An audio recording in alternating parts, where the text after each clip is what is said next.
Assalamualaikum warahmatullahi wabarakatuh. Kembali lagi di channel Mendadak Horor. Apa kabar? Semoga sehat selalu ya. Dukung channel ini supaya bisa berkembang. Tak usah berlama-lama lagi, kita masuk ke ceritanya. Tahun 2000, Desa Karangjati masih terpencil, sunyi, dan seolah terperangkap di masa lampau. Tidak ada sinyal ponsel, tidak ada listrik di setiap rumah, dan malam selalu dibungkus oleh pekat gelap dan suara jangkrik yang nyaring menusuk telinga. Di tengah-tengah desa, berdiri sebuah rumah kayu tua berlantai tanah milik seorang duda tua bernama Pak Darmo, yang hidup hanya bersama anak semata wayangnya, Rian, anak laki-laki berusia 12 tahun. Suatu sore yang mendung, kereta kuda berhenti di depan rumah Pak Darmo. Dari dalamnya turun seorang perempuan berkulit pucat, berkebaya coklat kusam, bermata tajam seperti menusuk hati siapapun yang menatapnya terlalu lama. Rambutnya digelung rapi, tapi dari caranya melangkah, ada kesan kaku dan angkuh. Perempuan itu adalah Bu Yati, janda dari desa seberang yang baru saja dinikahi Pak Darmo. Sejak hari pertama, suasana rumah berubah. Biasanya, Rian bermain di halaman dengan riang atau berteriak-teriak memanggil kambing peliharaannya. Tapi sejak kedatangan Bu Yati, suara anak itu hilang seperti ditelan tanah. Rian menjadi pendiam, bahkan sering terlihat mengintip dari balik pintu dengan mata merah dan sembab. Ia tak pernah menyapa siapapun lagi, dan tubuhnya terlihat makin kurus dari hari ke hari. Bu Yati jarang berbicara dengan warga. Jikapun menyapa, hanya sepatah dua patah kata, tanpa senyum. Yang membuat bulu kuduk warga berdiri. Ia selalu keluar rumah saat malam menjelang, menyusuri jalan tanah menuju hutan kecil di belakang desa. Ia membawa kantong plastik hitam besar, dan pulang 1 atau 2 jam kemudian dengan pakaian yang berubah warna gelap, seperti basah atau kotor, tapi tak pernah dijelaskan. Rumah Pak Darmo juga berubah. Setiap malam, warga yang kebetulan lewat, entah pulang dari ladang atau warung, mengaku melihat cahaya merah berkedip dari salah satu kamar di bagian belakang rumah. Sumber cahaya itu tidak pernah terlihat di pagi atau siang hari. Beberapa anak kecil yang bermain petak umpet dekat rumah itu juga mengatakan bahwa mereka mendengar suara seperti orang membaca mantra, diiringi bau kemenyan dan sesuatu yang amis menyengat. Bu Yati melarang siapapun masuk ke kamar belakang. Bahkan Rian dan Pak Darmo tidak diizinkan mendekat. Jika ada yang coba mengintip, Bu Yati akan muncul tiba-tiba dari sudut rumah dan berkata dengan suara rendah namun dingin, "Itu ruang sembahyangku. Jangan macam-macam." Namun, keanehan tak berhenti di situ. Rian sering terbangun tengah malam sambil berteriak, menggigil ketakutan. Ia menyebut nama ibunya yang sudah meninggal, sambil meracau ketakutan. "Ibu, jangan biarkan dia ambil aku. Jangan nyalain lilin merah itu. Bu sakit, Bu, tolong." Pak Darmo hanya bisa memeluknya, sambil memejamkan mata rapat-rapat. Ia sendiri pun merasa takut, tapi terlalu lemah untuk membantah Bu Yati yang kini menguasai rumahnya, hidupnya, dan mungkin juga jiwanya. Beberapa warga mulai berbisik soal kemungkinan ilmu hitam. Mereka mengenal cerita lama tentang babi ngepet, makhluk jadi-jadian yang bisa mencuri uang dan harta benda warga dengan bantuan pengendali di rumah. Dalam cerita itu, si pengendali akan duduk di depan lilin merah, telanjang, membaca mantra sambil membayangkan rumah-rumah yang akan dirampok. Tubuhnya harus bersih dari pengaruh luar, tak boleh ada gangguan. Jika lilin padam, maka si babi akan mati atau kesurupan. Bisik-bisik itu makin kuat saat Bu Yati tiba-tiba menjadi lebih makmur. Ia membeli perhiasan emas, sering mengenakan pakaian baru, dan bahkan menyumbang bahan bangunan untuk musola desa. Tapi di balik kemurahannya, ada sesuatu yang tidak beres. Aura rumah itu tak lagi seperti dulu, dingin, berat, dan seperti menyembunyikan sesuatu. Suatu malam, Sarman, seorang pemuda desa yang sering berjaga ronda, iseng mengintip lewat lubang kecil di dinding belakang rumah Pak Darmo.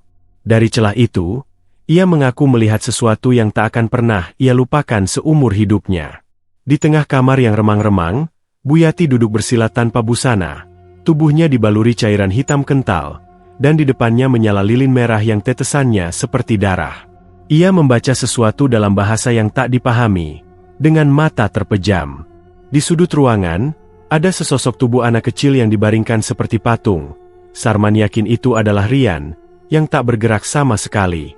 Tak lama setelah itu, Sarman jatuh sakit keras. Panas tinggi disertai mimpi buruk yang sama berulang-ulang. Bayangan babi besar menatapnya dari jendela dengan mata merah menyala dan suara rintihan anak kecil di telinganya. Esok harinya, Rian menghilang. Bu Yati bilang anak itu dikirim ke pesantren di luar kota. Tapi tidak ada yang melihat kapan atau kemana ia pergi. Pak Darmo hanya diam, seperti orang yang sudah kehilangan nyawa meski tubuhnya masih hidup. Warga mulai percaya, sesuatu yang jahat sedang tumbuh di rumah itu. Dan semua itu bermula sejak Bu Yati datang dan membawa lilin merah ke kamar belakang. Sejak Rian menghilang, rumah Pak Darmo berubah menjadi tempat yang tak lagi dihuni oleh kehidupan, melainkan ketakutan. Suasana rumah itu selalu terasa muram, walau matahari bersinar terik.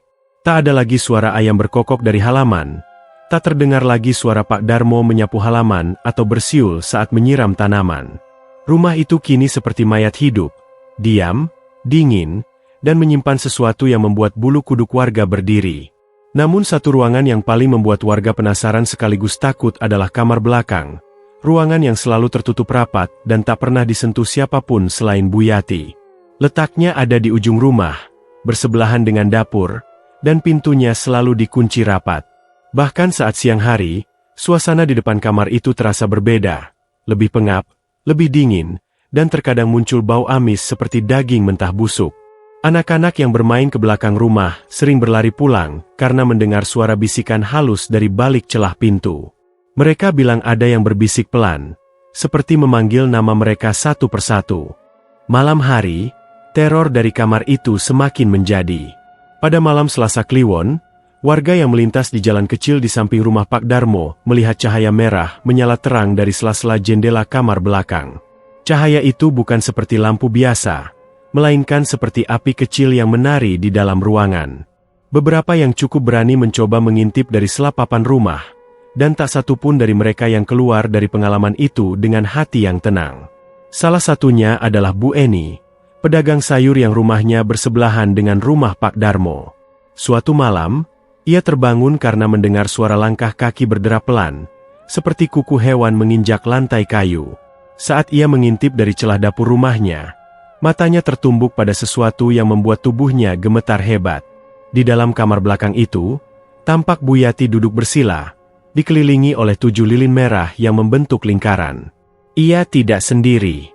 Di depannya, ada sesosok bayangan hitam besar menyerupai babi, tapi matanya bersinar merah menyala, dan tubuhnya dipenuhi bulu kasar serta tanduk kecil di kepalanya. Makhluk itu tidak bergerak.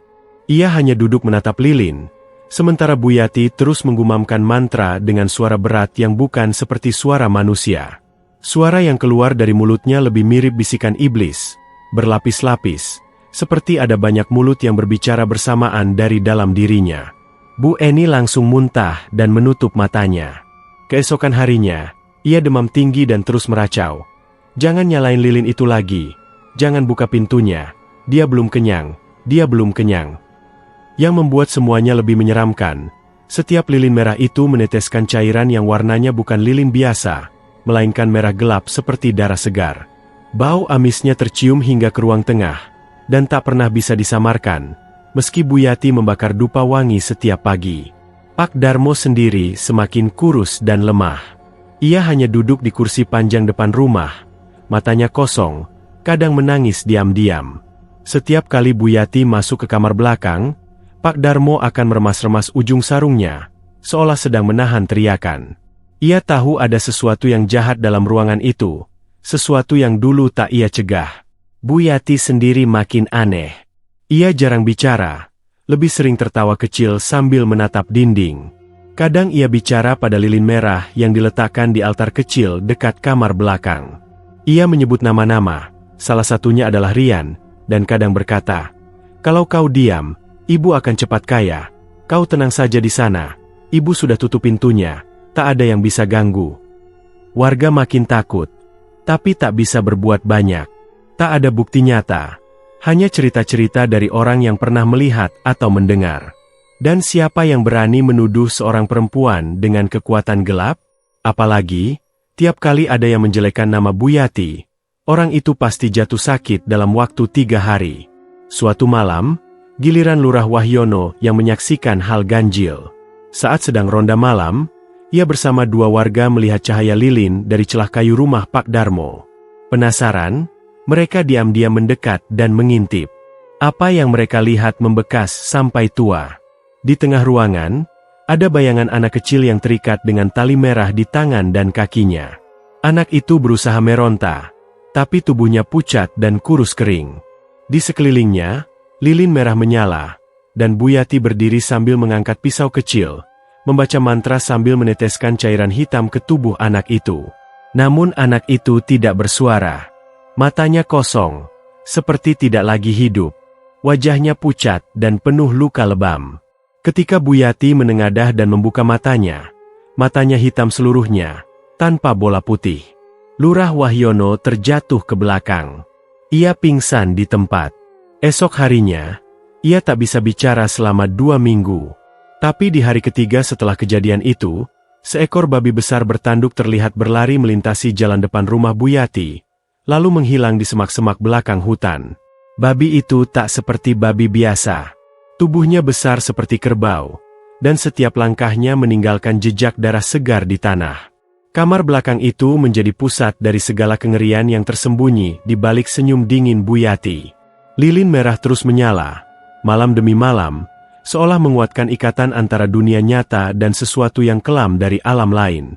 Dan semua warga tahu satu hal. Selama lilin merah masih menyala, takkan ada ketenangan di desa Karangjati. Beberapa minggu setelah lilin merah rutin menyala di kamar belakang rumah Pak Darmo, perubahan besar mulai terjadi. Perubahan yang tidak masuk akal. Warga desa Karangjati yang terbiasa melihat Pak Darmo dan Bu Yati hidup sederhana, tiba-tiba mulai memperhatikan sesuatu yang janggal. Rumah mereka yang semula reot dan lapuk, dalam waktu singkat berubah jadi lebih rapi. Dinding bambu diganti papan kayu baru. Jendela dipasangi kaca bening, dan gentengnya kini bukan lagi sengkaratan, tapi genteng merah seperti milik orang kota. Tak hanya itu, Bu Yati yang dulu selalu mengenakan kebaya lusuh, kini sering terlihat memakai kebaya sutra halus dan perhiasan emas mencolok, anting besar, kalung berlapis, dan cincin batu akik yang tidak pernah lepas dari jari manisnya. Semua terjadi begitu cepat, tanpa ada kabar bahwa mereka mendapat warisan, menang undian, atau membuka usaha. Warga mulai bergosip, berbisik-bisik di belakang punggung Bu Yati. Jangan-jangan, pesugihan, kata Burum, pemilik warung kopi. Tiap malam rumahnya menyala merah, Sirian pun raib entah kemana. Gosip itu makin liar saat Bu Yati mulai membeli sawah milik warga yang sedang kesulitan keuangan. Ia menawar dengan harga tinggi, dan membayar tunai, dengan uang lembaran baru dan tebal, seperti baru diambil dari bank besar. Tapi tak ada yang tahu ia ambil dari mana. Desa Karangjati bahkan tak punya ATM. Pak Darmo sendiri semakin jarang bicara. Wajahnya pucat, tubuhnya makin kurus, dan matanya seperti terus dikejar mimpi buruk. Ia hanya duduk diam di kursi kayu depan rumah, seperti orang yang menunggu ajal. Setiap ada warga yang menyapa, ia hanya mengangguk lemah, kadang menggeleng, dan menutup wajahnya dengan sarung. Sementara itu, Bu Yati semakin percaya diri. Ia mulai ikut pengajian ibu-ibu, menyumbang karpet baru untuk musala, membagikan gula dan beras ke tetangga. Tapi entah kenapa, semua kebaikannya terasa tidak tulus, seperti dilakukan untuk menutupi sesuatu. Tatapannya masih tajam, dan sering berbicara sendiri saat berjalan pulang dari musala. Malam-malam di rumah itu pun berubah. Cahaya merah dari kamar belakang makin terang dan sering menyala, bahkan kadang menyala 2 kali seminggu. Beberapa warga yang melewati rumah itu saat malam mengaku mendengar suara tawa perempuan bercampur tangis anak kecil dari balik dinding. Suaranya tipis dan menggema, membuat siapapun yang mendengarnya merasa sesak di dada. Tak hanya itu, beberapa kejadian aneh mulai menimpa warga desa. Pak Udin, seorang petani tua, kehilangan seluruh hasil panennya yang sudah ia simpan di gudang. Beras, jagung, bahkan pisang dan kelapa lenyap entah kemana. Padahal gudang terkunci rapat. Yang tersisa hanya jejak kaki basah yang mirip tapak babi, mengarah keluar sawah. Anehnya, tak ada jejak datang, hanya jejak keluar. Bu Ratna, pemilik toko kelontong, kehilangan uang jutaan rupiah dari lacinya, padahal tak ada tanda-tanda pembobolan. CCTV seadanya yang ia pasang tidak merekam apapun, hanya tampak bayangan gelap lewat cepat di sudut layar, lalu mati mendadak. Warga mulai mengaitkan semuanya dengan satu hal, babi ngepet.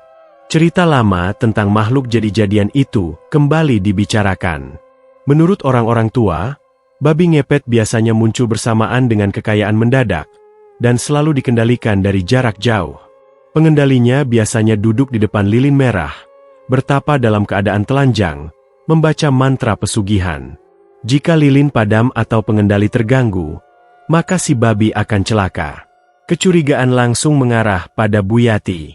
Apalagi, tidak ada penjelasan kemana perginya Rian, yang sampai sekarang tak pernah kembali, tak pernah berkabar. Buyati hanya berkata singkat, dia mondok di luar kota. Tapi tak ada yang tahu pesantren mana.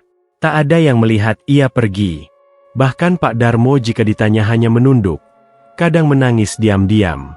Warga mulai resah, tapi ketakutan menahan mereka untuk bertindak. Sampai suatu malam, Pak Parmin, penjaga malam desa, yang biasa ronda bersama dua kawannya, melihat sesuatu yang mengubah segalanya.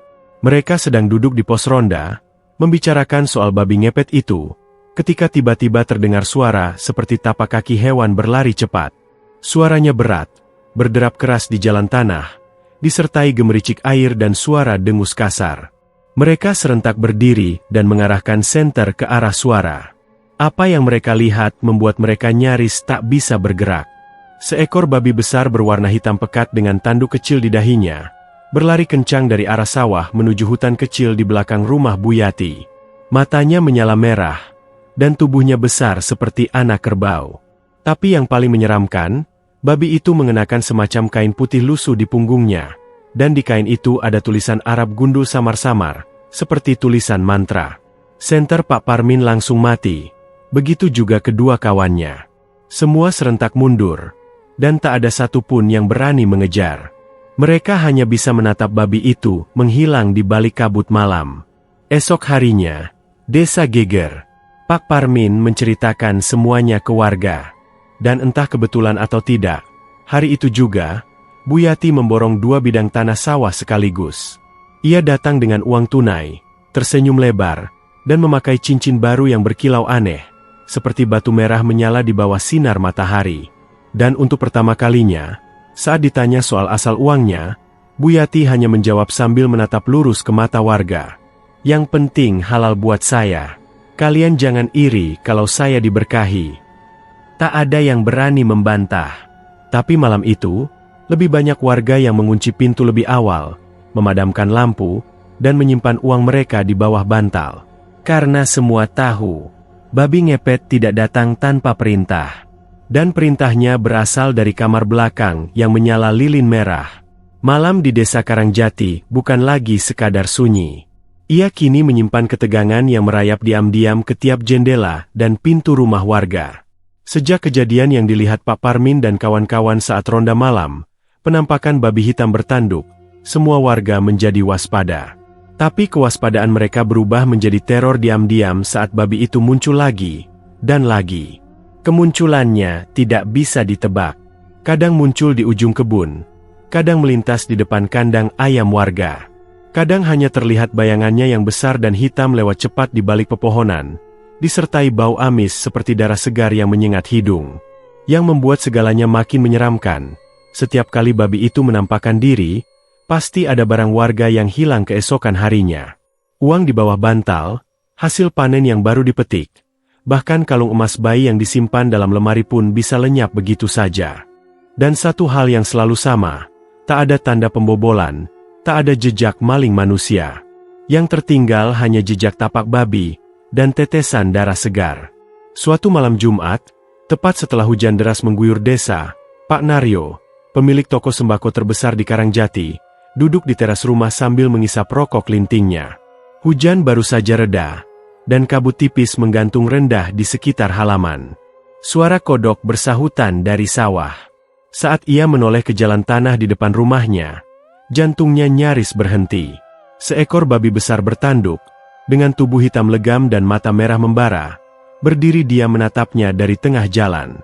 Lidah babi itu menjulur pelan, dan dari mulutnya menetes cairan merah kental seperti darah. Kaki-kakinya berdiri di atas genangan air, namun anehnya, air itu tidak beriak, seolah menolak menyentuh makhluk itu. Pak Naryo mematung. Ia ingin teriak, tapi suaranya tercekat di tenggorokan. Babi itu tidak bergerak. Ia hanya menatap dengan pandangan tajam, seolah sedang memperingatkan. Lalu, perlahan-lahan, ia berbalik dan berlari ke arah hutan belakang rumah Bu Yati, meninggalkan jejak berdarah yang berkilat di jalan becek. Pak Naryo jatuh terduduk, wajahnya pucat pasi. Keesokan paginya, ketika ia membuka tokonya, uang dagangan yang ia simpan dalam kotak besi raib seluruhnya. Kotaknya terkunci seperti biasa. Tak ada yang rusak, tapi isinya benar-benar lenyap. Yang tertinggal hanyalah helai bulu kasar berwarna hitam dan jejak berlumpur di lantai. Ia langsung menutup tokonya hari itu. Sejak saat itu, Pak Naryo tak pernah buka toko malam-malam lagi. Cerita serupa mulai menyebar di antara warga. Makin banyak orang yang mengaku melihat babi itu, dan makin banyak pula yang merasa kehilangan uang atau barang berharga. Bahkan beberapa kambing dan ayam pun menghilang dari kandang tanpa jejak. Namun, bukan hanya penampakannya yang menakutkan. Banyak warga yang mulai bermimpi buruk setelah melihat babi tersebut. Mimpi yang sama, mereka dikejar-kejar oleh seekor babi hitam besar yang berlari di lorong sempit, dengan mata menyala dan suara anak kecil menangis pelan dari dalam tubuh babi itu. Beberapa warga bahkan bermimpi berdiri di tengah kamar belakang rumah Bu Yati, dikelilingi lilin merah, sementara babi itu duduk diam di tengah ruangan, menatap mereka tanpa berkedip.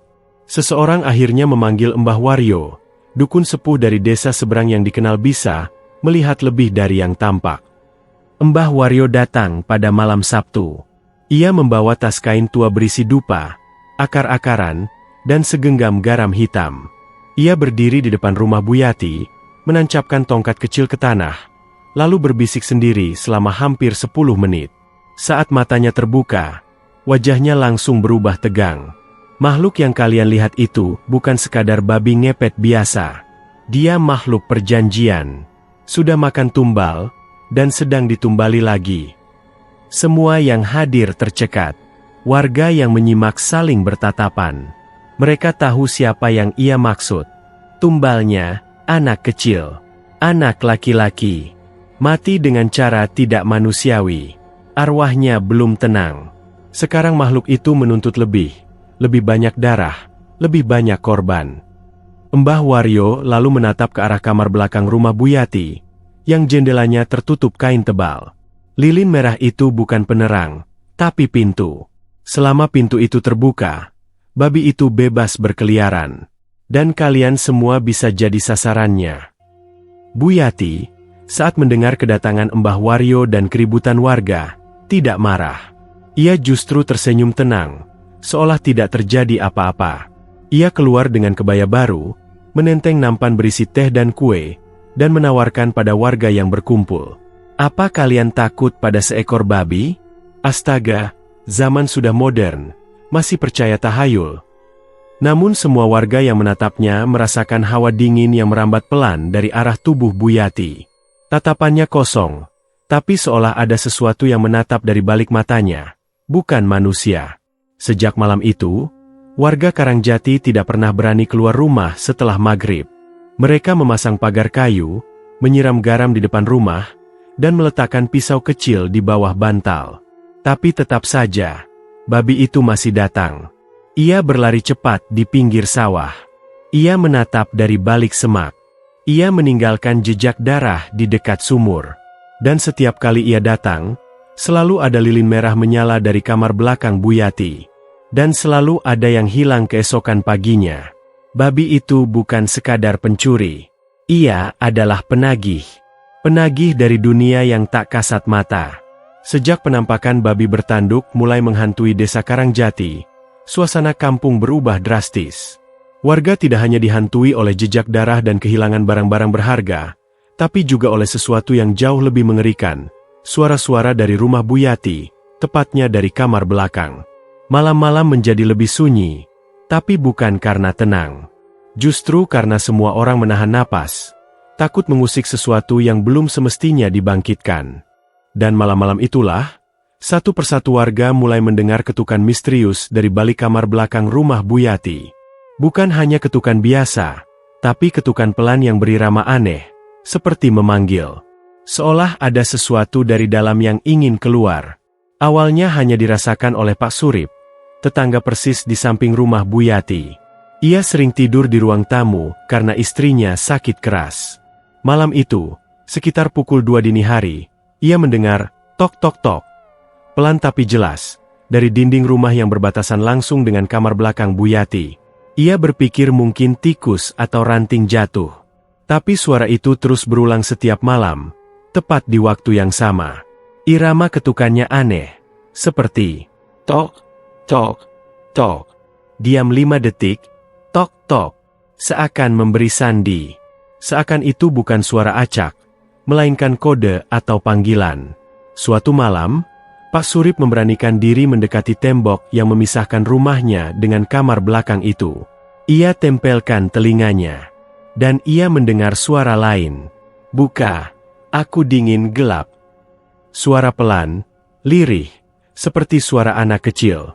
Tapi bukan suara main-main. Suaranya menyayat, seperti datang dari ruang sempit yang pengap dan tak bernyawa. Pak Surip mundur seketika.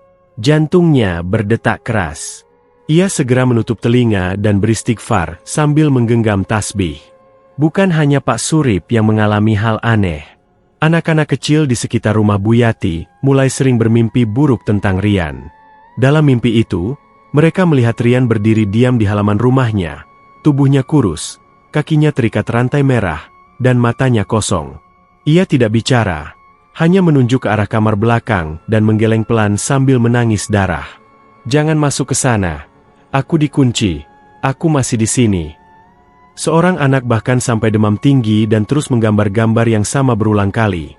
Gambar kamar gelap, lilin merah, dan anak kecil yang tangannya diborgol rantai. Ibunya yang ketakutan membawa gambar itu ke Pak Lurah. Dan saat gambar itu diperlihatkan ke Pak Darmo, ia langsung menangis. Tangis sesenggukan yang tidak bisa dihentikan. Ia mengenali anak dalam gambar itu. Itu Rian. Anaknya. Anak yang katanya mondok di luar kota. Beberapa warga yang penasaran mulai nekat mendekati rumah Bu Yati saat malam. Mereka tidak masuk, hanya berdiri di luar pagar, mengintip lewat sela-sela papan rumah. Di malam-malam tertentu, terutama menjelang Selasa Kliwon, suara tangisan anak kecil terdengar sangat jelas dari dalam kamar belakang. Tangisan yang bukan seperti anak nakal merengek, tapi tangisan memilukan, seperti seseorang yang disiksa tapi tidak bisa mati. Kadang diselingi suara rintihan. Bu, aku takut. Bu, tolong aku. Bu, dingin. Bu. Suara itu membuat beberapa warga trauma. Bahkan Bulina, salah satu tetangga yang mendengar langsung, mengaku sempat kerasukan saat pulang. Di rumah, ia tiba-tiba berteriak-teriak dengan suara bocah laki-laki. Aku dikurung di tempat gelap. Dia nyalain lilin merah. Dia kasih darahku ke babi itu. Tubuh Bulina sampai kejang-kejang sebelum akhirnya pingsan. Saat sadar, ia tidak ingat apapun. Tapi kejadian itu membuat semua warga yakin. Rian tidak hilang. Ia masih ada. Tapi bukan sebagai manusia. Ia terjebak di dalam sana, sebagai tumbal. Pak Darmo semakin memburuk. Ia tak lagi keluar rumah. Beberapa warga melihatnya duduk sendiri di depan kamar belakang, memegang baju kecil milik Rian. Ia berbicara sendiri, kadang menyebut-nyebut nama anaknya sambil menangis. Maafkan Bapak. Bapak nggak tahu dia bakal lakuin itu padamu. Namun setiap kali hendak membuka pintu kamar belakang, Bu Yati selalu muncul dan melarang keras. Jangan pernah kau sentuh pintu ini. Kalau kamu buka, semua akan berantakan. Rian sudah tenang. Tapi warga tahu, Rian tidak pernah tenang. Ia mulai menghantui siapa saja yang pernah mengenalnya. Bahkan Bu Eni, tetangga yang dulu dekat dengan almarhum ibunya Rian, sering didatangi sosok anak kecil saat malam. Sosok itu muncul di teras rumahnya, berdiri diam, bajunya compang-camping, tubuhnya penuh luka lebam. Aku kedinginan, "Bu Eni, boleh aku numpang tidur?" Namun saat Bu Eni membuka pintu, sosok itu menghilang. Hanya meninggalkan tapak kaki mungil penuh lumpur dan darah di lantai ubin. Ketukan dari kamar belakang rumah Bu Yati semakin sering terjadi. Suaranya kini terdengar seperti dua orang berbeda. Satu suara anak kecil yang mengetuk perlahan, dan satu lagi suara berat seperti binatang besar yang menghentak lantai kayu. Tok, tok, bruk, bruk, tok, tok. Aku belum mati. Bu Yati mulai terlihat cemas. Ia kini sering duduk termenung di dapur, menatap kosong ke arah kamar belakang. Kadang ia bicara sendiri. "Diam, Rian. Ibu sudah beri semuanya. Jangan ganggu lagi. Jangan tunjukkan dirimu." Tapi setiap malam, suara ketukan dan tangisan dari kamar belakang makin keras. Bahkan beberapa warga mendengar pintu kamar belakang bergetar hebat, seperti digedor dari dalam. Bu Yati menyalakan lilin merah lebih sering. Tapi lilin itu selalu padam sendiri, bahkan tanpa angin. Dan setiap kali lilin itu padam, suara Rian terdengar lebih nyata, lebih dekat. "Aku tidak tidur, aku tidak pergi. Aku masih di sini, dalam gelap, di balik lilin itu." Warga mulai yakin, arwah Rian belum selesai. Ia ingin keluar. Ia ingin membalas. Pak Darmo, lelaki renta yang dulu dikenal hangat dan ramah di desa Karangjati, kini tinggal bayang-bayang. Tubuhnya kurus tinggal tulang, matanya cekung dan kemerahan, serta kulitnya pucat seperti tidak pernah tersentuh matahari. Ia jarang bicara, dan lebih sering mengurung diri di dalam rumah, khususnya di ruang tamu yang langsung menghadap ke kamar belakang, tempat di mana lilin merah selalu menyala dan ketukan misterius tak pernah berhenti. Warga tahu, ada sesuatu yang menggerogoti jiwa Pak Darmo. Sesuatu yang lebih dari sekadar kehilangan anak. Ia menyimpan rahasia besar, dan rahasia itu mulai meluap. Pagi itu, cuaca mendung menutup langit desa. Udara dingin, dan kabut menyelimuti ladang-ladang kosong. Bu Eni, tetangga dekat Pak Darmo, mendengar suara isak tangis dari dalam rumah yang sepi itu. Bukan tangisan anak kecil, melainkan suara pria dewasa. Pak Darmo sedang menangis keras, seperti orang yang menyesali sesuatu sampai ke sumsum tulangnya. Bu Eni memberanikan diri masuk. Rumah itu berantakan.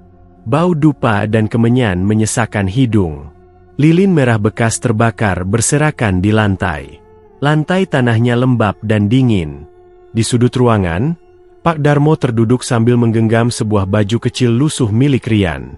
Ia tak lagi menyembunyikan kesedihannya. "Bu Eni, aku salah besar. Aku yang menyerahkan Rian." Suara Pak Darmo gemetar, nyaris seperti bisikan. Tapi isi ucapannya mengguncang. Bu Eni langsung terdiam, merinding dari ujung kaki sampai ubun-ubun. "Aku kira itu cuma sesajen biasa. Aku kira dia cuma perlu rambut atau pakaian. Tapi ternyata, dia butuh jiwa anakku sendiri." Semua berawal dari malam ketika Bu Yati, belum lama dinikahi, membangunkan Pak Darmo yang sedang tidur di ruang tengah. Wajahnya datar, tapi matanya berkilat seperti ular. "Mas, kalau ingin cepat kaya, aku punya jalan. Tapi harus ada tumbal. Kalau tidak, kita akan tetap miskin selamanya. Kau tak mau lihat Rian hidup susah terus, kan?" Saat itu, Pak Darmo menolak. Tapi malam berikutnya, Bu Yati membawa sebuah kotak kecil ke kamar belakang. Ia bilang itu untuk ritual pemanggilan rezeki. Ia meyakinkan Pak Darmo bahwa ini hanya akan membawa berkah. Bahwa ini bukan pesugihan jahat, hanya ritual leluhur. Pak Darmo, yang tengah putus asa karena hutang dan sawah gagal panen, akhirnya luluh. "Apa syaratnya?" "Hanya butuh sesuatu yang berharga bagimu." Beberapa malam kemudian, Bu Yati meminta kain dalam lemari Rian, lalu sehelai rambutnya, dan terakhir, setetes darahnya. Bu Yati mengambilnya saat Rian tidur, menggunakan jarum dan kapas. Rian mengeluh sakit, tapi tak sadar apa yang terjadi. Sejak malam itu, kamar belakang tak pernah kosong dari lilin merah, suara bisikan, dan wangi menyengat. Dan sejak malam itu pula, Rian mulai berubah. Ia murung, pucat, ketakutan. Ia selalu bermimpi buruk dan bilang bahwa kamar belakang membuatnya ingin muntah. Pak Darmo menyadari sesuatu yang aneh, tapi ia terlalu takut untuk melawan istrinya. Hingga akhirnya, malam nahas itu tiba. Bu Yati membangunkan Pak Darmo dan menyuruhnya pergi dari rumah selama semalam penuh. Katanya, akan ada ritual pemanggilan besar, dan tak boleh ada siapapun di dalam rumah. Pak Darmo sempat curiga. Tapi ketika ia pulang esok paginya, Rian sudah tidak ada. Bu Yati hanya berkata singkat, "Dia sudah aku kirim ke pondok pesantren di Purbalingga." Namun, tak ada surat kabar, tak ada nomor telepon, tak ada yang tahu pondok mana yang dimaksud. Bahkan nama pesantrennya pun tak pernah disebut. Beberapa hari kemudian, Pak Darmo nekat membuka kamar belakang. Dan apa yang ia lihat, menghantui hidupnya sampai hari ini. Di tengah kamar itu, lantai tanah yang biasanya padat berubah menjadi tanah basah dan merah, seperti tanah kuburan baru digali. Di atasnya tergeletak sisa kain putih milik Rian, sobek dan penuh darah. Di sekelilingnya, ada lilin merah menyala membentuk lingkaran, dan bau amis menusuk hidungnya sampai muntah. "Aku tahu anakku tidak pergi kemana-mana," gumam Pak Darmo. "Dia masih di situ, terikat dalam perjanjian jahanam itu." Bu Eni hanya bisa duduk diam dan menangis bersama Pak Darmo. Warga akhirnya dikumpulkan. Dan dengan tubuh gemetar, Pak Darmo menceritakan semuanya. Tentang bagaimana Bu Yati menawarinya kekayaan. Tentang ritual yang dimulai dari darah anaknya sendiri. Tentang suara-suara di malam hari, dan perasaan bersalah yang menindih dadanya setiap kali melihat cahaya lilin merah itu menyala. Warga murka. Tak ada yang menyangka Pak Darmo terlibat. Tapi saat melihat tubuhnya yang nyaris tinggal tulang, dan air matanya yang tak berhenti, mereka tahu, ia sudah menyesal terlalu dalam. Namun penyesalan tidak cukup. Karena malam itu, suara ketukan dari kamar belakang berubah menjadi hentakan keras, seperti ada yang menendang pintu dari dalam. Disusul suara jeritan kecil. "Bapak, buka pintunya. Aku di sini." Warga langsung berdiri. Beberapa melangkah mundur. Pak Darmo berlari ke arah kamar belakang dan mencoba membuka pintu. Tapi kuncinya sudah berkarat dan membatu, seperti tidak pernah dibuka bertahun-tahun. "Tok, tok, tok. Bapak, aku sakit, aku takut." Tapi saat mereka hendak mendobrak, Bu Yati muncul dari luar rumah. Wajahnya hitam legam oleh arang, matanya bukan lagi mata manusia. Ia tertawa kecil, lalu berkata dengan suara yang bukan miliknya, "Terlambat. Anak itu sudah bukan milik kalian. Dia sudah milik yang di balik cermin." Malam itu, cermin besar di kamar belakang pecah sendiri, tanpa disentuh siapapun. Dan dari retakannya, tetesan darah mengalir ke bawah pintu. Pak Darmo pingsan seketika. Dan warga tahu, mereka baru saja membangunkan sesuatu yang selama ini dikurung oleh lilin merah itu. Cermin besar yang terpasang di dinding kamar belakang rumah Bu Yati telah pecah. Retakan-retakan tajam menjalar dari tengah, membentuk pola tak beraturan, seperti akar pohon yang tumbuh ke segala arah. Namun bukan itu yang paling mengerikan. Yang membuat warga menggigil ketakutan adalah darah yang mengalir perlahan dari sela-sela retakan kaca. Merah segar, kental, dan berbau amis. Darah itu jatuh tetes demi tetes ke lantai tanah, menciptakan genangan kecil seperti air mata arwah yang menuntut keadilan. Malam itu, setelah Bu Yati menghilang dari hadapan warga dengan tawa iblis yang tak akan pernah mereka lupakan, Pak Darmo jatuh pingsan dan dilarikan ke rumah Bu Eni. Sementara itu, kamar belakang ditutup dan dikunci rapat oleh warga. Tapi tak satu pun dari mereka bisa melupakan sosok yang muncul di dalam cermin saat retakan pertama terbentuk. Beberapa warga yang berada paling dekat bersumpah melihat wajah Rian, pucat, matanya kosong, dan bibirnya bergerak seolah sedang memanggil, walau suara tak keluar. Di belakang Rian, tampak bayangan gelap dengan bentuk seperti babi raksasa bertanduk, bersembunyi dalam kabut merah, menempel di dinding kaca seakan menunggu waktu untuk keluar. Keesokan harinya, Pak Lurah Wahyono memanggil Mbah Wario kembali ke desa. Setelah menyalakan dupa dan membaca mantra di depan kamar belakang selama hampir 1 jam, Mbah Wario berkata pelan namun penuh tekanan, "Cermin itu bukan sekadar cermin. Itu pintu. Pintu antara dunia kita dan dunia makhluk yang dikorbankan. Selama retakannya belum dihancurkan sepenuhnya, arwah yang terikat di dalam akan terus bergentayangan, dan makhluk pesugihan itu bisa menyeberang. Warga bergidik. Sebagian ingin segera memecahkan cermin itu sampai hancur. Namun Mbah Wario mengangkat tangan. Hancurkan tanpa ritual, dan kalian akan membebaskan sesuatu yang seharusnya tetap dikurung. Kalian pikir kalian melihat babi? Bukan. Yang kalian lihat adalah manifestasi, wujud bayangan. Yang sebenarnya jauh lebih mengerikan, masih menunggu untuk dilepas. Ia lalu memeriksa bagian belakang cermin. Dan di sanalah, warga menemukan rahasia mengerikan lainnya. Tertulis dengan tinta hitam dan darah kering di kayu penyangga cermin, terdapat mantra pemanggilan dengan bahasa Jawa kuno. Tapi yang paling membuat napas tercekat adalah kekayaan dunia dibayar dengan darah perawan. Buka pintunya dengan cermin. Yang pertama masuk, anakmu sendiri. Mata warga membelalak. Semua langsung sadar. Rian memang dikorbankan dengan cara memasukkannya ke dalam dunia yang terikat dalam cermin itu. Ia menjadi korban pertama dan kini jiwanya terjebak di dimensi lain, dalam kekuasaan makhluk pesugihan yang haus tumbal. Malam harinya, rumah Buyati kembali diguncang kejadian mengerikan. Cermin yang telah pecah mulai memantulkan bayangan yang tidak sesuai kenyataan.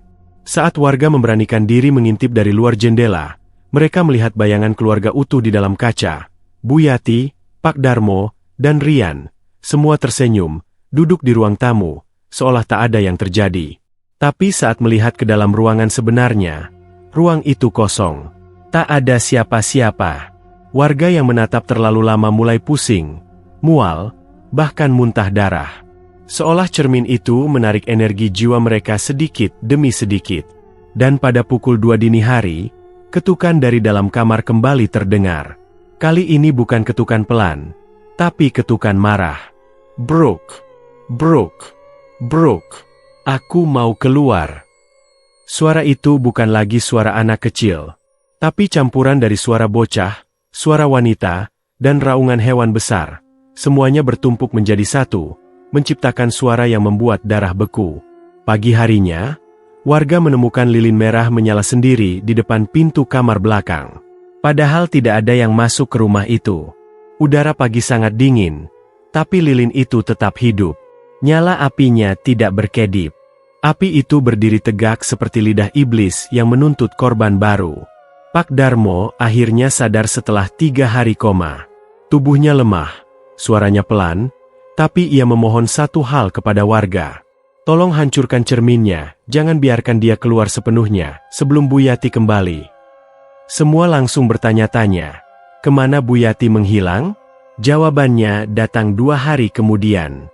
Dari ladang belakang, beberapa petani menemukan jejak kaki manusia yang berujung pada jejak kaki babi.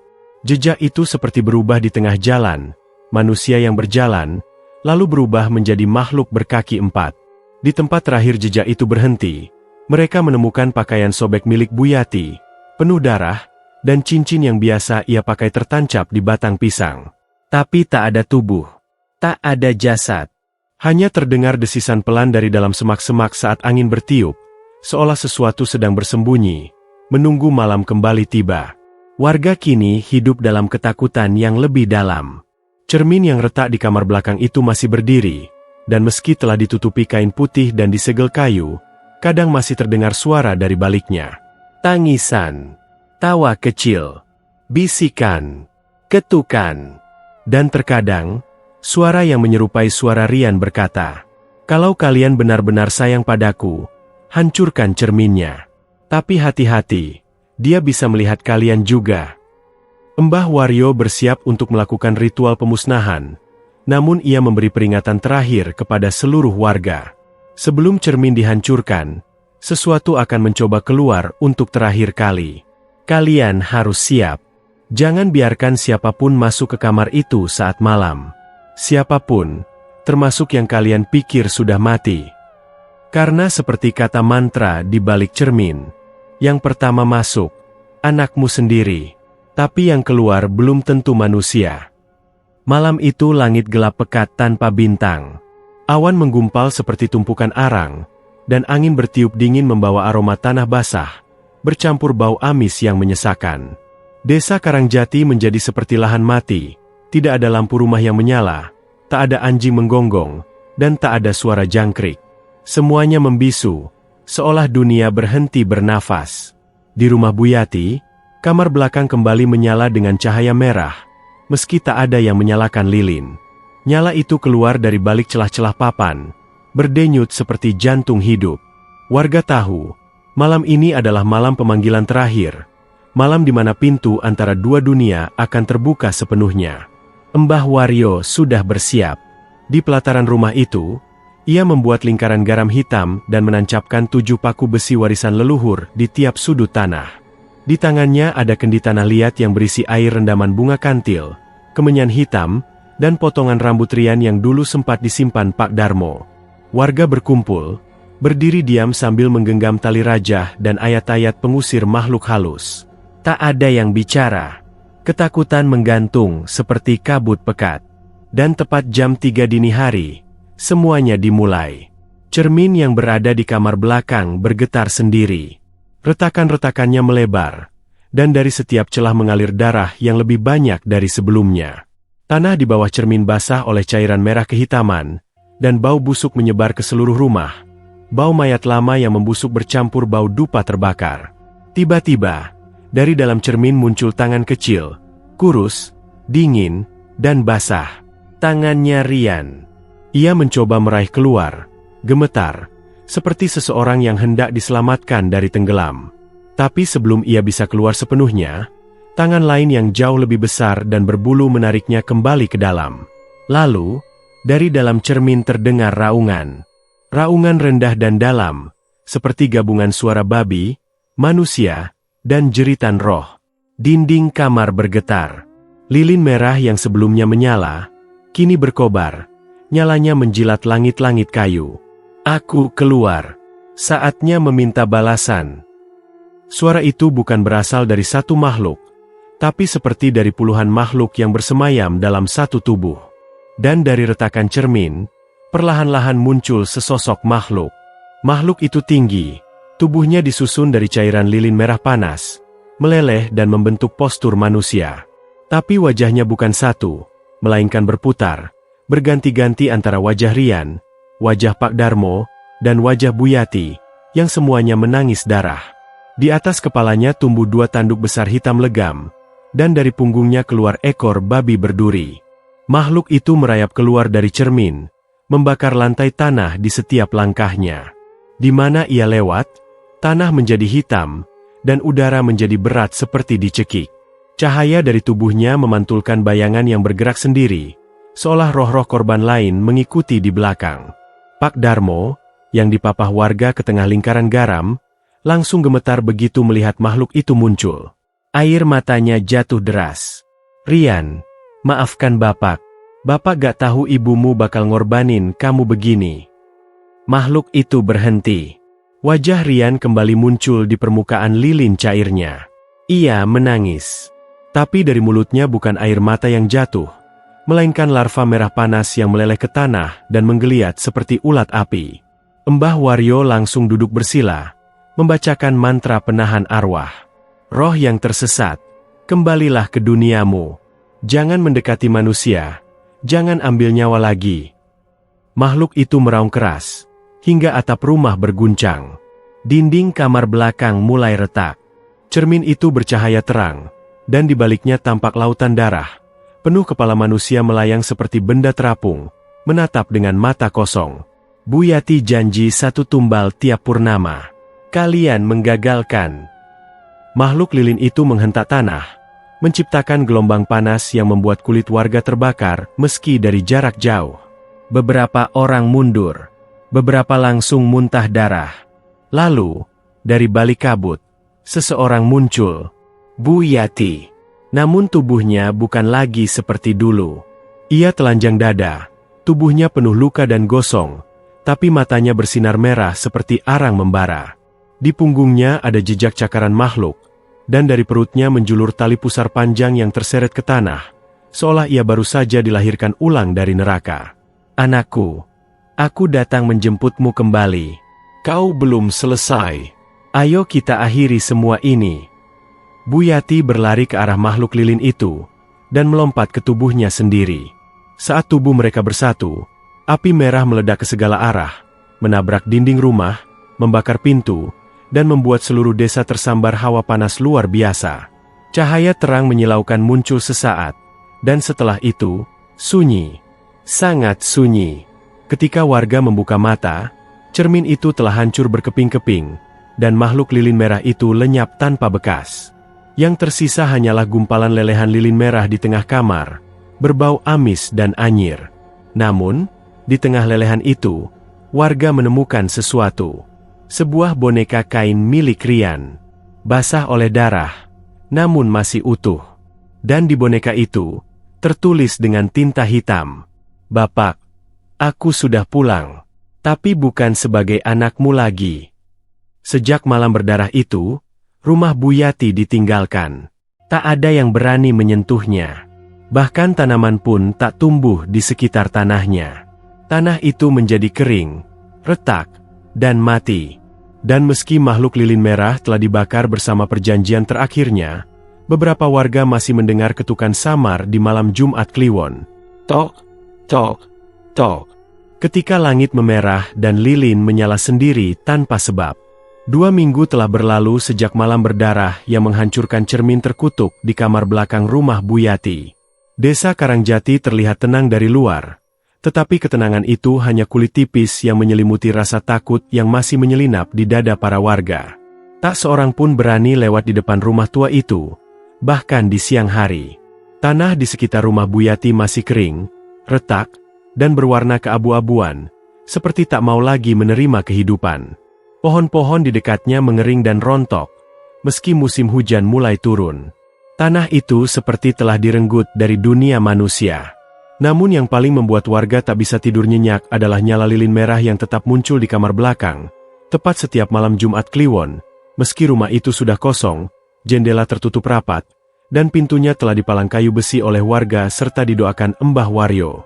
Setiap lilin menyala, selalu ada bayangan. Bayangan seorang anak kecil. Pak Darmo kini tinggal bersama Bu Eni. Tubuhnya makin ringkih. Rambutnya yang dulu hitam kini memutih dalam waktu singkat. Ia jarang bicara, namun sering duduk menghadap jendela, menatap ke arah rumah lamanya yang kini menjadi rumah kutukan. Suatu malam, ia memanggil Mbah Waryo. "Saya tahu. Rian masih belum pergi. Arwahnya belum benar-benar bebas. Ada yang mengikatnya, dan saya tahu siapa." Mbah Waryo mendekat, menyalakan dupa kecil dan duduk bersila di dekat Pak Darmo. Malam itu mereka berbicara pelan, hanya berdua. Tapi entah bagaimana, keesokan paginya Mbah Waryo mengumpulkan seluruh warga, dan mengabarkan keputusan yang membuat seluruh Karangjati menahan napas. Malam Jumat Kliwon besok, kita akan melakukan ritual terakhir. Ritual pembebasan. Ritual itu akan dilakukan di dalam rumah Bu Yati, tepat di kamar belakang, di hadapan tempat lilin terakhir yang masih menyala setiap malam tanpa sebab. Warga yang berani harus ikut. Yang tidak sanggup, diminta mengungsi sementara ke desa sebelah. Malam Jumat Kliwon pun tiba. Angin bertiup keras sejak sore. Awan gelap berarak menutupi rembulan. Suara burung gagak terdengar dari arah pemakaman desa. Beberapa warga memilih pergi, tapi belasan lainnya tetap bertahan. Mereka yakin, jika ini tidak diselesaikan malam ini, kutukan itu akan menyebar. Pak Darmo ikut. Dengan tubuh gemetar, ia membawa kalung kecil milik Rian dan sebuah mainan mobil kecil yang dulu selalu dibawa anak itu kemanapun. Saat mereka membuka kembali kamar belakang, udara dingin yang menusuk tulang menyembur keluar. Bau darah dan dupa terbakar menyatu. Lantai tanah masih merah kehitaman. Dan di sudut ruangan, lilin merah menyala sendiri, meski tidak ada yang menyalakan. Nyala apinya berdiri tegak, lurus, tidak berkedip. Dan di depan nyala itu, terlihat bayangan seorang anak kecil, berdiri membelakangi mereka. "Rian." Pak Darmo memanggil dengan suara gemetar. Bayangan itu perlahan berbalik. Wajahnya masih wajah Rian, tapi matanya kosong, dan kulitnya pucat seperti kapur. Di sekitar tubuhnya berputar asap merah tipis, membentuk wajah-wajah samar yang terus mengerang kesakitan. "Bapak, kenapa dulu Bapak diam saja? Kenapa Bapak biarin Ibu ngambil darahku, ngurung aku di dalam kaca itu?" Suara itu pelan, tapi terasa menusuk seperti paku dingin ke jantung. Pak Darmo berlutut, meneteskan air mata. Ia letakkan mainan mobil kecil di depan lilin dan berkata, "Bapak salah, Rian. Bapak terlalu takut. Bapak pikir semua itu cuma syarat remeh, bukan nyawamu." Air mata menetes jatuh ke lantai. Saat itu, lilin merah mulai berkedip, seperti terbakar angin dari dunia lain. Bayangan Rian maju perlahan, tangannya terulur ke arah mainannya. Tapi sebelum menyentuhnya, dari balik tembok terdengar suara yang tak seharusnya ada. "Dia milikku, tumbal belum lunas." Suaranya berat, tanah bergetar. Dari bawah tanah muncul cakar besar berwarna merah, melilit kaki bayangan Rian dan mencoba menyeretnya kembali ke dalam tanah. Warga berteriak. Api lilin membesar. Tanah di tengah kamar retak dan memunculkan lubang hitam menganga, dari mana suara-suara makhluk tak dikenal bergema. Namun Mbah Wario segera bertindak. Ia menyiram air kembang dan garam hitam ke api lilin, lalu membacakan mantra keras-keras. "Yang dibunuh tidak boleh dijajah setan. Wujud manusia, jiwa manusia. Tak ada yang berhak menyandera jiwa suci." Cakar itu mengerang kesakitan, lalu meleleh jadi cairan hitam pekat. Lubang di tanah mulai tertutup. Bayangan Rian terjatuh, menangis pelan. Pak Darmo memeluknya, tapi pelukan itu hanya menembus kabut. "Bapak cuma bisa maafin, meski Bapak nggak pantas." Rian mengangguk pelan. Wajahnya mulai cerah. Dan perlahan-lahan, tubuh bayangan itu menghilang seperti kabut tersapu angin, meninggalkan suara lembut yang masih menggema.